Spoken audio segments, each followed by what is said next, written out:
At the moment, I do not pay a penny, and I will not pay a penny until I've cleared certain debts related to my 2 court cases. I had discovered that she had access to my Google account and my emails.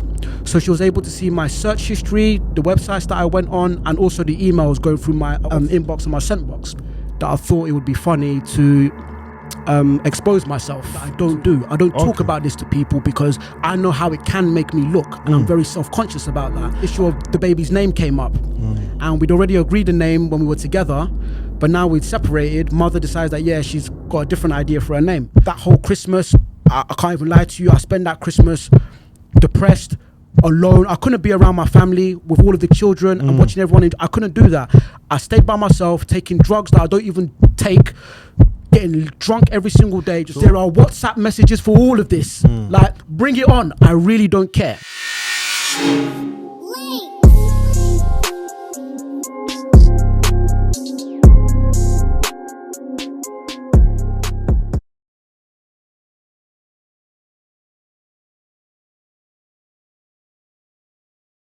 What's going on, people, and welcome back to the Baby Fathers podcast for another brand new episode.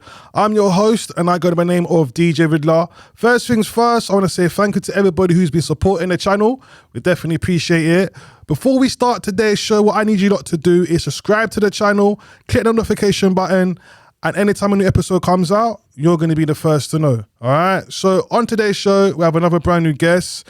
He goes by the name of RastamouseTv, aka Israel. Thank you, Dwayne. Yeah, that's me.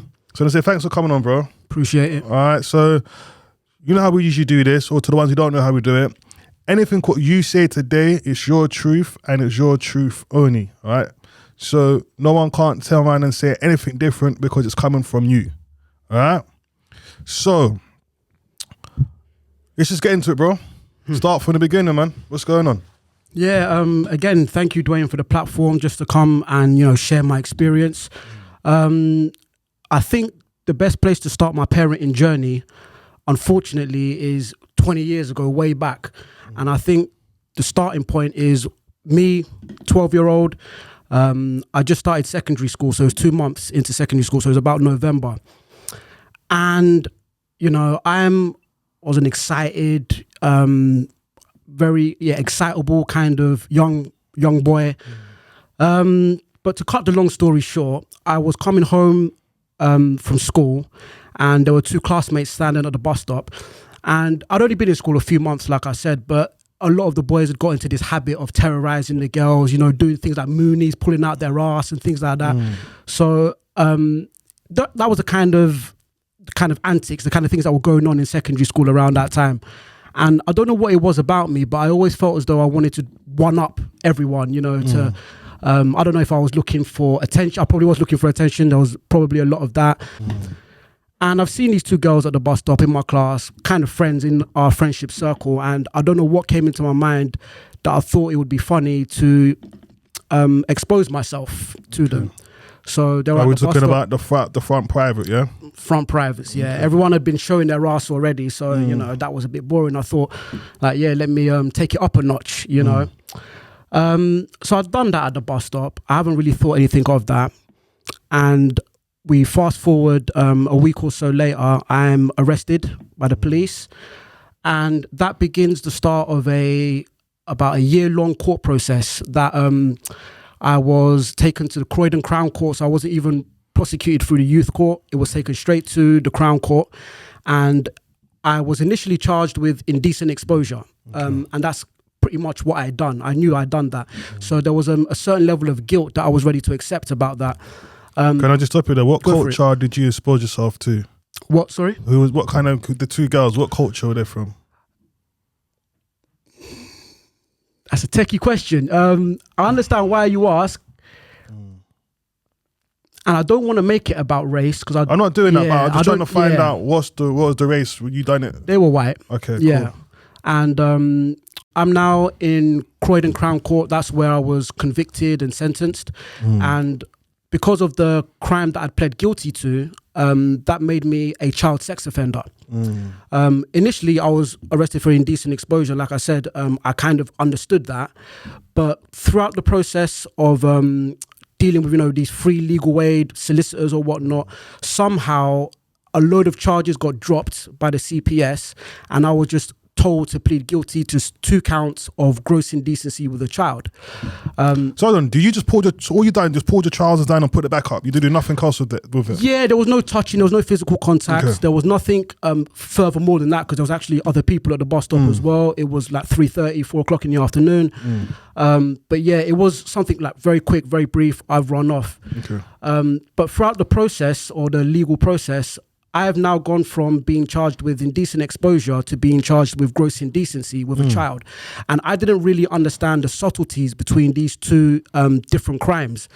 And I only really discovered that the crime or the charges had been changed when I'm standing in front of the judge pleading guilty to it. And I remember like laughing to myself when the judge said the word gross. I was thinking, gross? Like, where did this come from? Because, I'm still 12 years old at the time, so I'm not even 13. I'm still a kid, know.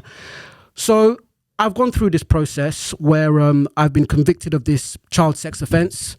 I couldn't get back into school now for another 2.5 years. You got excluded straight away? I wasn't actually excluded. I was only suspended. Okay. But bail conditions from the police meant that I couldn't go back to school or be near the complainants or the victims. So that meant that I was out of school by default, and I spent the next 2.5 years in a PRU, because once the court case was finished. So I've managed to get back into school into year 10. And I didn't really have a lot of time to really process what had happened to me during this period. I just kind of accepted that I was guilty, I'd done something wrong, and this was my punishment. I did have to sign on to the sex offenders register up until I was 17 years old.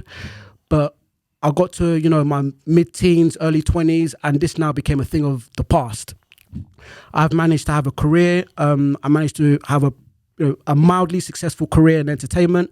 I did that for about 6 years. Then I went back to university, got a master's degree in marketing.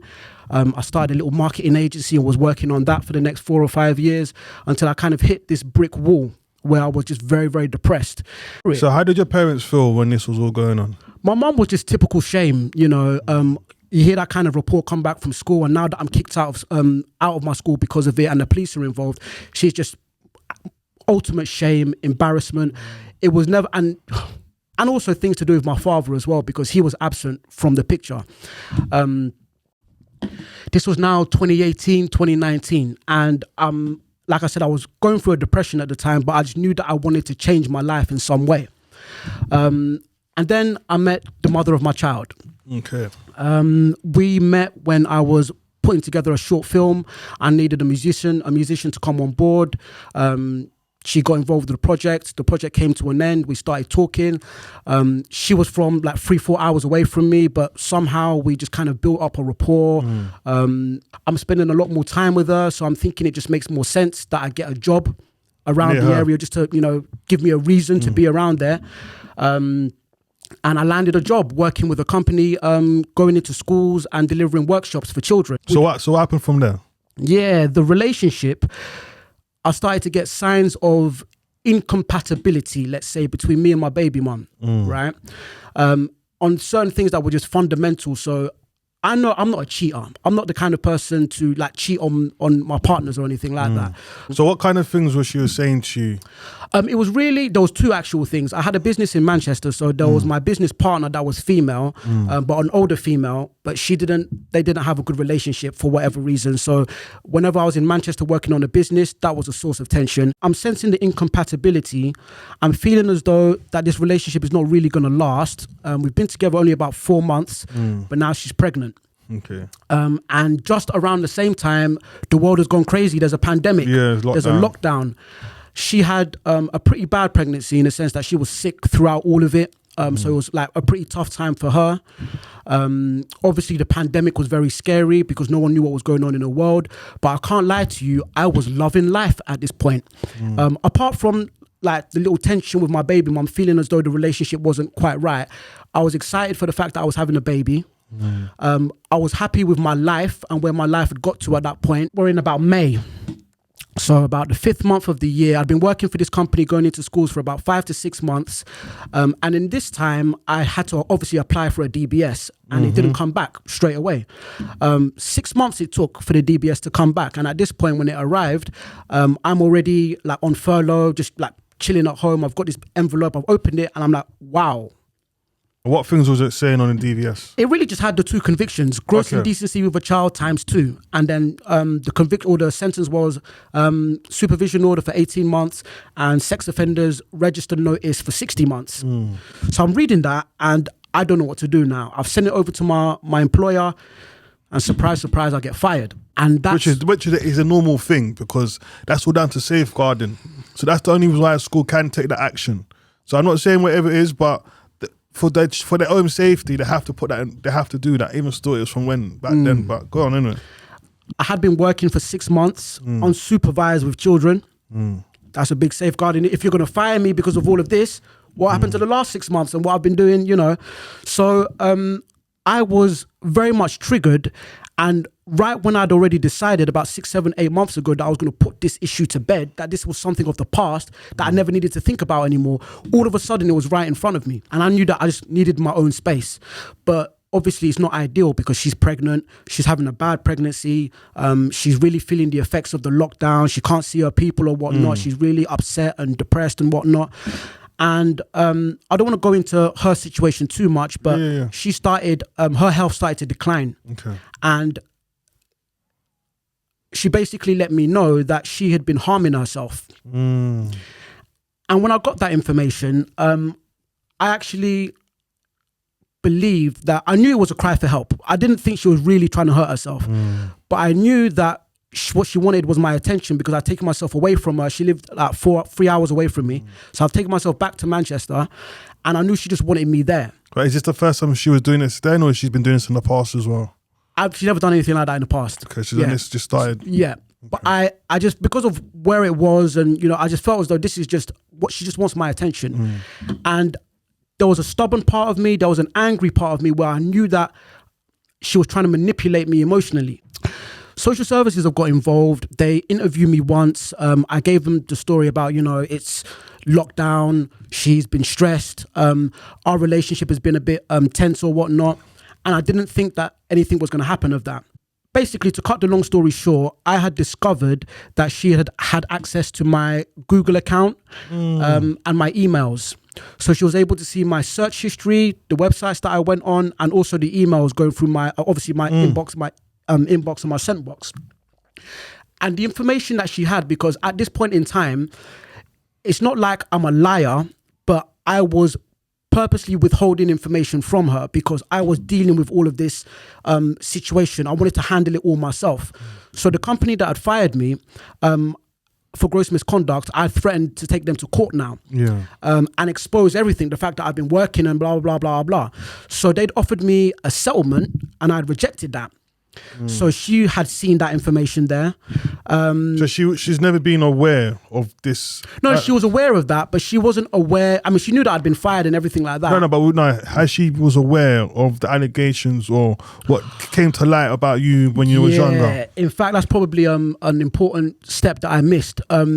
One of the reasons why we really bonded very quickly is because I shared that story with her right at the start when we really just started talking. Something that I don't do. I don't talk about this to people because I know how it can make me look, and I'm very self-conscious about that. Got access to all of this information. She could see where I am, like, according to my phone device.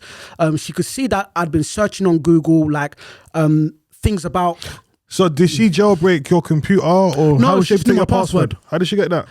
I was stupid enough. I gave her my password once to go and log into something or to go check one of my emails or something like. Because I'm quite a stupidly open and transparent person, and it only bites me in the back. Because the more open I am with her, the more she sees, the more she complains. This is always my problem. You know, she had the password then, but I didn't think she was logging into this kind of stuff, and I didn't know she had access to my Google account. That was almost a mistake, because then it got to a point where I decided to end the relationship because I could sense that the incompatibility was just too much. And in terms of like her hacking my stuff and all of that, I didn't find out until after we'd broken up. So we'd broken up, but she'd still had access to all of this stuff. And I was still visiting her, taking her to her appointments. So how many months was she when you broke up with her? February, March, April, May. About 4 to 5 months pregnant. But we weren't sleeping together. I wasn't being intimate with her, and I made sure I didn't stay overnight at her house, right? Because I didn't want to entertain that. So it's like one day I've driven all the way down from Manchester to her house. I've built a cot and I've built a bookshelf. Yeah.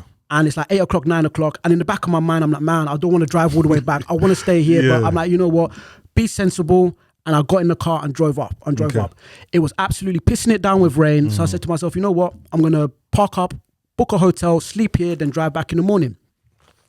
I've woken up in the morning, didn't even look at my phone because it was so early when I left. I've just set off to Manchester, doing what I'm doing. And I look at my phone, I'm like, oh, where's all these messages come from? Yeah. I'm looking at the messages and I'm just seeing, oh yeah, I hope you're enjoying your +1 and this and that. I'm like, what is this girl talking about? +1. I'm thinking, she must knew I was in the hotel. How would she know I was in the hotel?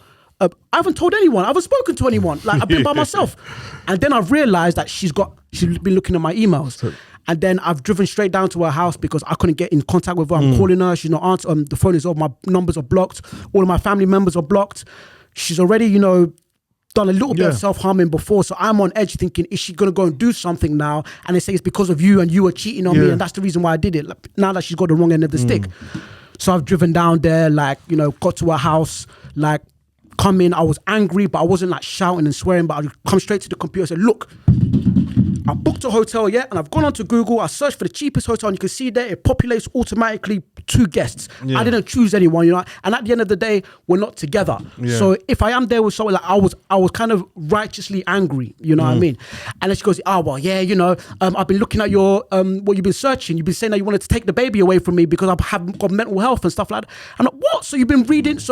And that was even more triggering because... So did you type that? I searched, but at the end of the day, if you look at anyone's search history, that can tell you a lot of things, give you an insight into their mind. And because sometimes I search random things, But did you search? Yeah, I did. Okay. I was searching all of these things because I thought as though I was being proactive because... Just in case. Because it wasn't like I had any kind of strong ideas of doing anything like that. It was literally because she's had this self-harming thing, and I'm asking myself, what do I do in this situation? If mother has blah blah, what? I think also what I think I can put forward for you is if she was still self-harming and stuff, and then social service comes in and decides to take the child away, obviously you're going to be the next in king to take the child on. So I can see maybe another reason why, as you said, that you're being proactive for just in case if that did happen. You're already there to say, okay, I know what I need to do, continue moving forward. So yeah, go on. And sometimes I can be quite proactive. So I felt as though I was doing the right things, but at the end of the day, this is my private search history. I don't expect anyone to be looking at what I'm searching on Google. We now try and move on with this kind of co-parenting situation. She started to have preeclampsia and was swelling all around her body. So she was getting admitted into hospital. So I was there again, driving back and forth while she was in the hospital. And she now had to be delivered early. So the baby came 2 months ahead of time. So everything was kind of nice until the issue of the baby's name came up. And we'd already agreed the name when we were together, but now we'd separated. Mother decides that, she's got a different idea for her name. And I'm going to give her this first name, and also I'm going to give her my surname as well because, So you should have been giving your surname to the child either. And then I went ballistic. I sent her a whole bunch of angry messages, not proud of what I'd said in the messages as well, but that was a real trigger for me. Like, my child is not even going to have my name kind of thing, So I've got back after I finished that drive now, and the first thing I've done, this was 8 days after the baby was born, straight onto the government website. I'm like, application to the court. Because I knew at some point we're going to have to discuss the contact arrangements because we're not together. So I knew that this was going to be an issue at some point. But now the name thing, I need to make sure I can put a stop to this, or I can actually find out what I can do about it early before, birth certificates get made and all of this kind of stuff. So I've put in the application to the court. I've written, so I've done that. The mother is not going to get the paperwork straight away. There's a process now. So I've put the application in, and I'm still going back and forth to the hospital. And me and mum could visit the baby in, you know, the incubator. Was all doing all of that fine, very, very amicable. And then 2 weeks later, it was the 30th of September, she received the paperwork. And then I just got some few angry messages on WhatsApp, and then I was blocked. And that was the last direct communication we've had since. But so now I've turned up at the hospital the next time, and the nurses are saying that I can't come in, that mother's here and she doesn't want me to be visiting the baby with her. All right, then whatever. So now we've gone into, I turn up at nights and we'll turn up in the evening. She's there in the mornings. I've driven up to Manchester, I get home, and there's 2 big envelopes waiting for me. I open it, and the first one is from social services saying that there's going to be a child protection conference. I said, okay, cool, that's fine. Yeah, let some kind of process happen. Cool. I've opened a second letter and it says, hi, sorry, you've been invited to the child protection conference, but we've decided to take away your invitation because your presence is going to be a distraction or something other than that. I'm like, what? And then someone calls me and said, yeah, you know, we can't discuss anything with you. You should be aware. I'm like, I should be aware of what? Yeah. They said, oh, well, there's been allegations made about you. I'm like, allegations from who? And so what was the allegations? 3 or 4 days later, I get an email from the court saying it's non-molestation order. I'm like, okay, so this is the famous restraining order that I've been hearing about. Okay, I've got one of these now. And I wasn't that worried because I'm reading through the allegations. I'm like, oh my God, this is actually all pathetic. Like, so it says, what's all the allegation that was made? There was about 9 or 10, right? Can you remember them? Yeah, there were some disparaging remarks. She'd got some kind of hairstyle that I didn't like, and I'd insulted her apparently about her hairstyle. There was financial abuse because she took out a loan for me back in April that I paid back in full within 6 weeks, every last penny. But, you know, 6, 7, 8 months down the line, this is financial abuse. So I'm looking at all of this and I'm literally just laughing, thinking, there are WhatsApp messages for all of this. Like, bring it on. I really don't care, right? So it was like literally, he was making fun of me. There was an argument in the car. He kicked me out of his car and he made me walk down the motorway. Did you? No, I didn't. Okay. We got into an argument while I was driving. I pulled up to the side of the road. I came out, went and smoked a cigarette. Okay. Cooled myself down. I've got back into the car, said, yeah, now I'm ready to drive. And then she storms out of the car. I'm like, where are you going? I didn't kick her out of the car. She walked out of the car. She volunteered. She volunteered. You know what I mean? She stropped, right? How long you lot together? Because this seems to happen all in a short space of time. It did. We were only together. The relationship was a maximum of 5 to 6 months. So 5 to 6 months. And so in 5 to 6 months, you got with her, she got pregnant. You saw obviously the mental abuse signs going on, or the physical abuse as well, self-harming to herself, sorry. And then you also saw she took out a loan for you in the short space of time, and you lived with her. No. Yeah. I was definitely doing too much. The loan thing was purely because of the pandemic. Okay. I needed a car. I was working at a good job. I was getting money. It's just that everybody was scared about me traveling and going on trains and doing all of this when this COVID thing is around. So like, okay, we need a car. I haven't got great credit. I can't get a finance deal that you can get. Like, your credit is A1. So what happened from that? So now the non-molestation case is there. My family court case is now on its way as well. They decide to bring both of these cases together. And I'm all for it because I'm like, I'm going to hit these people with all of the evidence. Yeah. I went through like 6, 7, 8 weeks of just preparing this case. Like, I had this big glass table in my apartment and I'd spread all of these documents out, right? And it was like my war chest. Did you represent yourself? Yeah. Okay. I'm expecting that they're going to have to give me something, that I'm going to have to see her evidence, because I've seen a statement on a non-molestation order, but I'm waiting for evidence. I'm literally like licking my lips, like, what are you going to bring to substantiate all of these claims? Because I've got this war chest here. Like, literally, I've got all of this shit that I'm ready to fire back. So I'm literally waiting. I've got all of this work done and I'm waiting. And the day before the hearing, nothing has come from them. Right?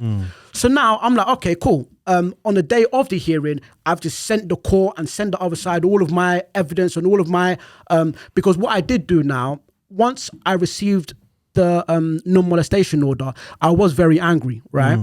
And it was like, you've now declared war on me because you're lying. Everything else I can kind of work with, right? Because I can allow you to have your own. But the last one. But I can't deal with that because you're going to, as well, someone that understands the fight and the issues I've had with other labels on me, you know? So you're going to put freaking domestic violence on top of child sex. Nah, like I was going mad. Come to court now and something is going to happen. Yeah. But now I'm back to square one and I need to go and wait. So when you're going to court based on what? So what are you fighting for? So what are you trying to fight for? So it was at first, because now by this point, once the non-molestation order came and whatnot, I've now realized that the birth certificate has already been created. Yeah. I'm not on there. I don't have parental responsibility or whatever. So I now need to, I'm asking for the court for the parental responsibility. Yeah. I'm asking for a contact order, and I'm asking for, how do you call it, a specific arrangements. Yeah. So I'm saying that I want my daughter to have my surname. So that was my argument there. And then the non-molestation order, I was just like fighting back the allegations. Yeah. But now I have to start from square one because I've done the wrong thing. I haven't followed the procedure properly. And I'm now depressed. I'm pissed. That whole Christmas, I can't even lie to you, I spent that Christmas depressed, alone. I couldn't be around my family with all of the children and watching everyone. I couldn't do that. I stayed by myself, taking drugs that I don't even take, getting drunk every single day. Just don't do these things. I don't. So this is the first time you ever done it? First time I've done this stuff. I'm doing this stuff by myself. So I'm going through this like trauma and this hard issues and all of this stuff by myself. I'm not talking to people around me about it. And the worst thing is that the people that I would speak to, my family members or whatnot, all they want to do is repeat back to me my pain. So I push my whole family away. So let me ask you a question. So when you were taking these drugs, was it a one-off or was it just a frequently, a few occasions? Christmas Eve, Christmas Day. It was Christmas Eve, Christmas Day. Yeah. Just wasted, out of my mind. Like literally by myself in the house and working on this case at the same time. And when you're taking these drugs, what kind of place does it take you to? I didn't sleep a lot. Different kind of like zone, you know. You was in a deep, like in a real dark place. Yeah, yeah. And it wasn't just a baby issue, because now I'm also fighting this criminal issue that's now popped up, because I don't understand. From when you was 12? Yeah, I don't understand why this thing is now coming up. And I already know in the back of my mind that this stuff is being referenced by social services or whatnot. So there was all of this trauma just boiled in, like kind of heaped together in this one little case. And then when it turned the new year, I had like 2 months left. I haven't seen my child since October. So it's been like 2-3 months. I haven't seen the baby.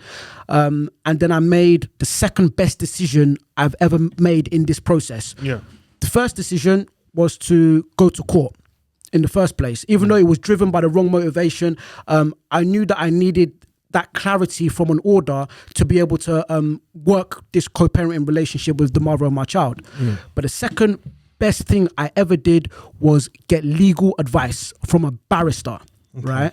I couldn't afford a solicitor, but from the work and the research that I'd done, I didn't really need one because I've done a lot of work to prepare my case. I spent a lot of time on that. So I realized that there was something called direct access where I could find a barrister myself. And I'm telling you, I shopped for this barrister like I was buying a car or something like that.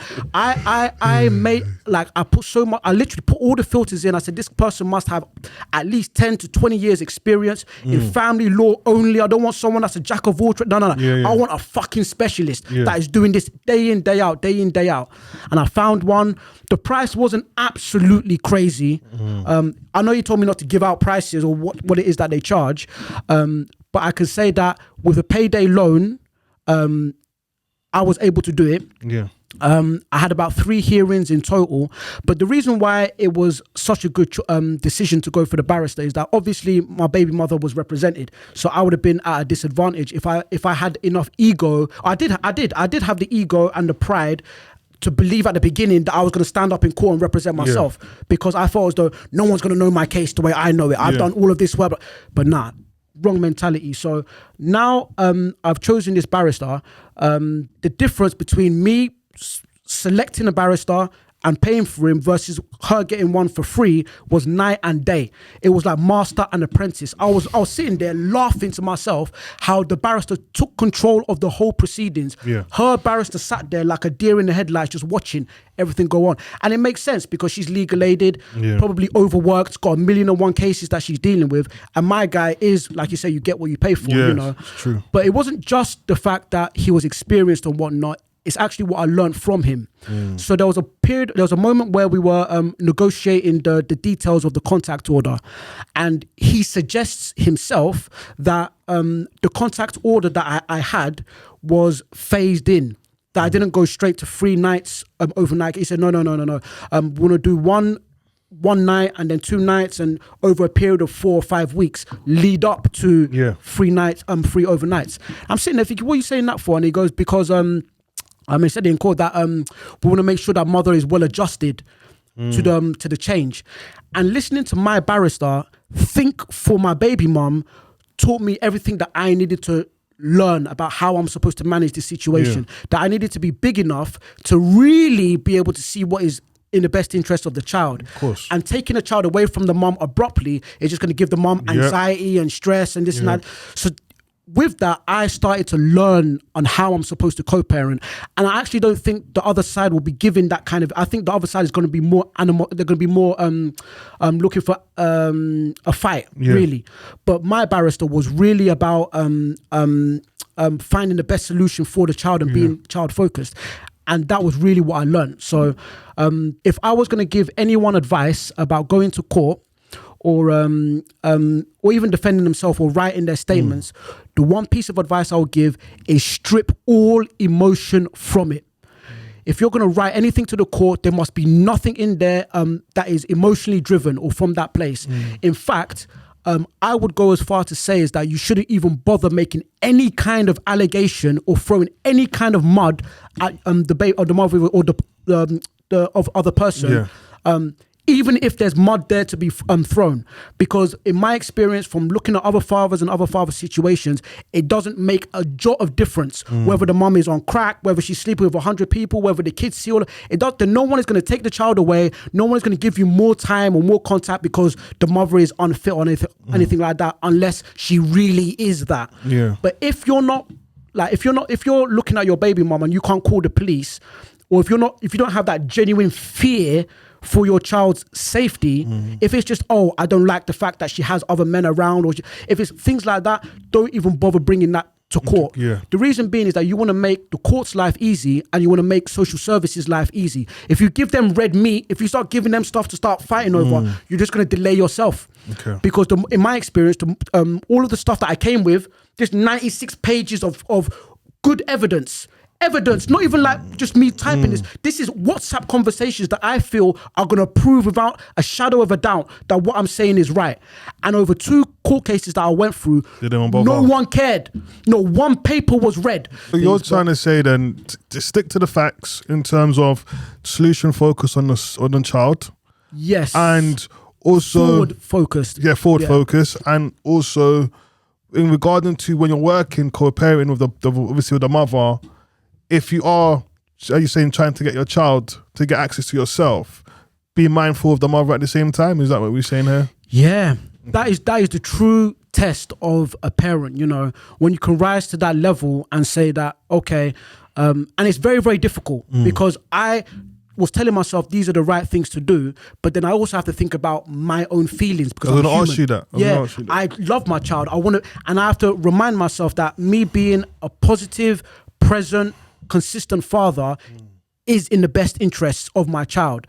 And so, but it was a bit challenging because my baby mum has moved on. She's had another child. She's got another partner or whatnot. So it was, So how was you able to deal with her moving on and she's got another man around your child?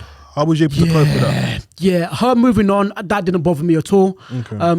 But when I did see that she was pregnant, I was like, fucking hell, are you serious? You couldn't even wait a little bit? So how long did she wait till she got pregnant again? It's probably like a year difference between my child and the other one. I don't wish her any like bad or nothing like that at all, but I just recognize that things are going to be a bit more complicated now because naturally there's going to be another man who's going to have his own child. He's going to want to do all of that. I was even asking myself, is it best that I step out of the situation? Do I now give up and say, you know what, it's going to be all right if they have their own little family unit? But why would you want to do that to yourself? Because I'm trying to think to myself, I remember the last guest you had on, one of the guests you had on who talked about knowing that the children were together, knowing that The children together. Yeah, that his two baby mums had brought the children together, so he felt as though he didn't need to go back to court or anything. It was almost that kind of mentality that, all right then, there's a man there who's playing father to my child. My presence could be making things more complicated within the household. Is it better for me just to step back and allow this man to, or allow them to do what they're doing without my interference? Okay. Me asking myself, is that going to be in the best interest of my child? And I can tell you 100% that's a no. Yeah. And the reason why that's going to be a no, because it doesn't matter what person's around your child, they're never going to see that person as their real father till they know their real father really is. So their child always wants to know who their father is, and they don't care about anybody else. So even so someone could try and maybe play father to them, it's never going to be the same as the original father if the father's willing to be in that child's life. You get me? Yeah. I knew in the end that was me, the weakness in me coming out, looking for a reason to jump out of the situation, because emotionally, it is a lot of stress, because especially in the last 2 years, I've had to make, because me and my baby mum don't talk directly. All of our communication is via email or a contact book that we exchange at handovers. Okay. So I've had to be So extreme. you got a contact center? I did at the beginning, yeah. I had to go and pay, stupid amount of money for like 6, 7, 8 weeks in a contact center. Before I had to pay for another couple of months of going to hotels, because I wasn't allowed to take her to my house. I had to stay at a hotel in the area. The question, not trying to be in your financial thing, how much debt did you put yourself in? £7,000 in total. £7,000 in total, and that's 2 court cases with about 2 or 3 hearings. So obviously everyone's case is different. They don't really like you to talk figures or whatnot. I'm not gonna but just on your my one. I know that because I had a family court case and I had a non-molestation order as well, I had to fight. Those were 2 separate things that I had to finance individually. But yeah, so maybe you could expect to pay per hearing between about, let's say, £800 to £1,500, something like that. So do you do child support, or do you just give money directly? How does that work with you? At the moment, I do not pay a penny, and I will not pay a penny until I've cleared certain debts related to my 2 court cases, because I had to get loans to be able to finance that. And so do they tell you have to pay anything, or that's just not involved? No, CM, they are involved, and I'm just, it's a fight that I'm willing to have with them, because at the end of the day, someone needs to recognize, like, you can't just take my my salary and say, yeah, now you can pay this amount because this is what you're earning. It shouldn't work like that, because at the end of the day, people have got incomes, expenditures and expenses. So I've got loans. So are you so are you saying that they should take the money after tax? Not even after tax. There needs to be a way of you showing them what your incomings and outgoings are, so that you can come to an amount that is affordable for you, so that you don't kill yourself paying child support. Because at the end of the day, like, even how they decide how much you pay is a very kind of broad spectrum. So you could be earning like 21,000 per annum up to like 42 K, and they're going to the 42 part, and you know what I mean, and you're all going to pay the same amount. But that shouldn't make sense. Someone that's earning 21 and someone that's earning 42 are not the same, or not in the same position. But if you look at these people's finances, you might find out the person earning 21 is actually. So do you think, right, regardless if you are wealthy or not, there should be just only a certain amount what a father should pay to a mother every month? I think it's probably between what you're comfortable doing, the lifestyle that you want your child to have. The only reason why I say that is because I know there's in other countries, they don't have something called like child support. All they have is a father has to pay, say like it's £150 a month, and he has to just pay that. So regardless, there's no conflict, because everybody knows that's what he just has to pay, and that's it. So if he has money or not, he has to be given 150. That could work in the sense that there's a uniformity there. I would say that in my own situation in the last year, there's been times that I would not have been able to afford 150 to give out to someone, like, just so that is really the point that I'm making, that any kind of black and white judgment over someone's finances can put a lot of pressure on someone. And for me personally, there was right before we went to court for the third time, the reason why we was having issues about me coming to because I needed to change the handover time, I now started a new job where my salary was very high. Yeah, like I can't even, like Healthy. I was very, very, very happy about what I was being paid. When I looked at what I was going to get, now that what I'm getting paid, and now what I'm going to pay in child support, my net is less than what I was on when I was earning 12k less. Yeah. And I'm looking at this, and I'm not good with finances or what, but I'm like, this doesn't make sense. I'm earning more money than I've ever seen in my life, and I'm going to be taking home less at the end of every month.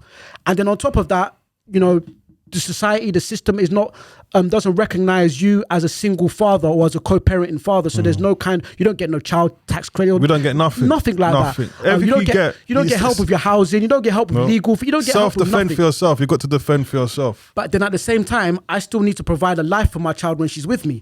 So it's not as if I don't have a cot and I don't have a pushchair and I don't have to buy food every week and I don't have to buy clothes. I have to buy. Same thing. Fair enough. I don't probably buy as many nappies as mother does because she has a more, but I still have my own expenses, you know, so I'm still trying to be a productive, proper father, you know. But what I will say though is some of these the CSA people, I know you're fighting your case and you're defending yourself, but they do also have the rights at some point. They'll just come and take the money out of your account regardless. And when they do that, I go self-employed. And then you have to take what I give to you as my income.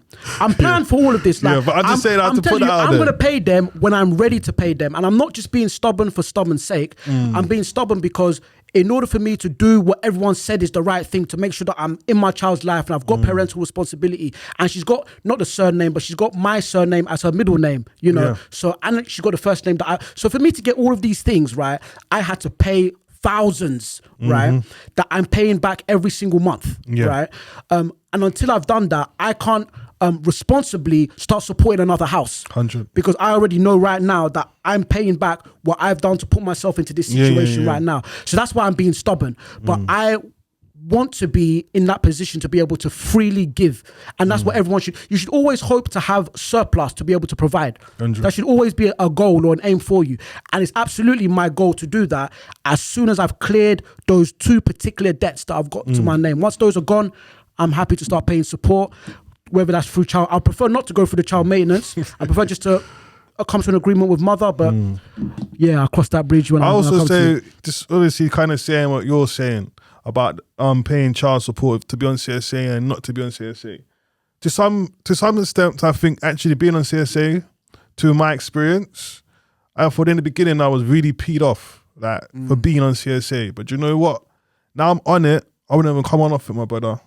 I'd want it to be in place because you know what? It saves the conflict from happening. So if man pays you money, whatever I paid you, that's between you lot because I paid what I've been told to pay. Yeah. So after that, we shouldn't have no confrontation. We don't have to even talk about money because it's really been solved with CSA. So I just thought in everyone's situation it's different. But I will say to fathers, as I said in the beginning, I was vexed for many years of being on CSA. But you know what? Now I've gotten to being on CSA, I wouldn't come off it to the child at a certain age now. Because I said all it does, it doesn't cause no conflict. I don't get told you have to do this and you have to do that. The money's being paid. And that's the end of that. To when next month's come, I make sure that money's there and it's paid and it just keeps on going and going and going. Yeah, so I'm going to just put that to you. Yeah, at some point, don't look at it so much as a negative because I used to. And then I used to get me wound up. But when I saw what it was actually doing for me and then I've done it in the longer run, it's actually better doing it with them. And to even say that and to say this on camera, I would never thought I would say that. All right? So I'm just letting you know. Yeah. All right? So go on, my bro. No, that does make a lot of sense. And I think for me, what is scary is the fact that if my salary changes, the amount can change and I don't get a chance to tell people, hold on, this is my current situation. You know? So maybe the system needs to be looked at. But what I will say to you is, because I'm on it, there's if your circumstances have changed, because it's all done it's all in the email. You just log in, so you can attach things, you can load things in it. So if your payment and your money has changed, you can just go in there and you can do it, and it's all automatic. I don't know, obviously, how much they're going to tell you have to pay after, but what I do know is, that's the most important thing. But what I do know is that these things are in there, what you can now do. So I just said, look, I'm not trying to tell man to go around and put themselves in there, but try and look at the pros and the goods, what it can do. And at the moment for myself, it's doing good. And I think to kind of agree with your point there, it just goes back, like what you said, the unnecessary arguments thing, because if there is an informal arrangement to money, then that's how, oh, by the way, something has come up this month. That and then I might say, oh, I haven't got that now, and now there's a little... There's a problem. So yeah, there's a certain level, like the clarity. Yes. So yeah, it makes sense. It makes sense. It makes sense. So how's everything now then? You know what? Right now, touch wood, everything seems stable. And what do you have? I get 4 days or 4 nights 1 week, and then 2 nights the other week. And mother has been quite accommodating in regards to allowing me to take the baby to hospital appointments and things like that. Okay. We communicate over... Obviously, everything is child related. We don't have any kind of highs, or there's no kind of like discussion at the handovers. You just, there's the baby, and then I'll pick up the bag and we keep it moving. But it seems as though it works for all of us. There's a certain level of clarity that we have in regards to what's going on that I feel that I needed as well. Because without that black and white, I know that she can't go back on anything that is, written there, so this is our foundation, our starting point. And if I didn't have that, then I would have left myself vulnerable to, changing of emotions, mood swings. I'm in a bad mood today or something, and I might get some kind of funny energy from her. She might say something that will trigger me. All of a sudden we're arguing over. We don't really have any room for any of that, because everything is just very much focused on, when you're picking her up. So but bro, listen, time is up. Okay. Is there anything you got to say? Like, what would you like to say to fathers who's watching this? Because obviously through your experience, what you've gone through. Yeah, what I would say is, court is not a bad or scary thing. A lot of guys, especially if you haven't had contact. In fact, this is too, I'm speaking to someone in particular, but anyone else that's in this situation, it don't matter how long you've not had contact for your child. It doesn't matter how long you haven't had contact with your child for. If you go to court, it's a matter of when and not if. Because if you go to court, unless there is something extreme, some huge safeguarding issue around you, right, which 99% of the time there isn't, then even if you haven't seen your child for 8, 9, 10 years, if you go through that process, it will be a matter of when, So don't be afraid of that. Don't be afraid of that. You can do it all for free. If you're not working, there is no I've paid money on other people, but you can go through this process and not pay a penny. It might take you longer. You might not get, you might be fighting against a solicitor if the other person is represented, but at the end of the day, if you really haven't got it right, you can get contact, or you can go through this whole process without paying any money. However, you get what you pay for in life. If you've got the ability, if you've got the means, if you've got the family to support to put something together, then go and get a barrister. You probably don't need to go down the whole lawyer solicitor route, but get yourself a barrister that's going to represent you on the day, and who will be able to be able to fight your corner. The only other thing I would say, obviously go to court. Being child focused is easier said than done, and probably the number one issue that fathers have, that I've perceived in myself as well, is that if you're not willing to have this self-reflection about yourself, about your character, about how you can potentially be perceived, then you can leave yourself vulnerable to all of these attacks, allegations, and all of that. And in order to have a healthy, positive co-parenting relationship, 9 times out of 10, you might realize that you probably need to do a little bit of work on yourself and your own communication, which is what I had to do, because I knew that if I wasn't careful, the bad things about my personality or my character are just going to be used against me, and it's going to impact my contact with my child, and I don't want that. So I actually needed to work on myself and look at how my behavior is, and start to think about, hold on, are there elements of my character that might be a little bit toxic or things like that? The things, how my relationship came to an end, what is my role in that and all of that? I think as well, what you're saying, I 100% agree with that, is I think because we always focus on what the other person's always doing, but we never look at ourselves to see what we are doing or what triggers are we doing to that person to get that reaction from them. And I think that's the clearest thing that I've learned throughout this whole process, because I've had to look at I've had to prepare my case, and so I've had to look at, think about my baby mum, and I've had to look at all of our messages and everything. And I say to myself, you know what? I can actually understand my role in this. I can see where I've been insensitive, where I've been dispassionate, where I haven't shown enough compassion towards her, and I've fueled this beast. You know what I mean? And until you recognize how you play a role in how these situations pan out, then you're never going to be able to do anything to consciously fix the scenario or stop those kind of negative situations from happening in future. So yeah. Oh, bro, listen, I want to say thank you for coming. Thank you for having me, man. Because time is up. I want to know what you lot think of today's show and hear your lot's views on the below. Tell us your thoughts. Yeah, make sure you subscribe to the channel, click that notification button. So next time from the Baby Fathers, peace, and we out, man.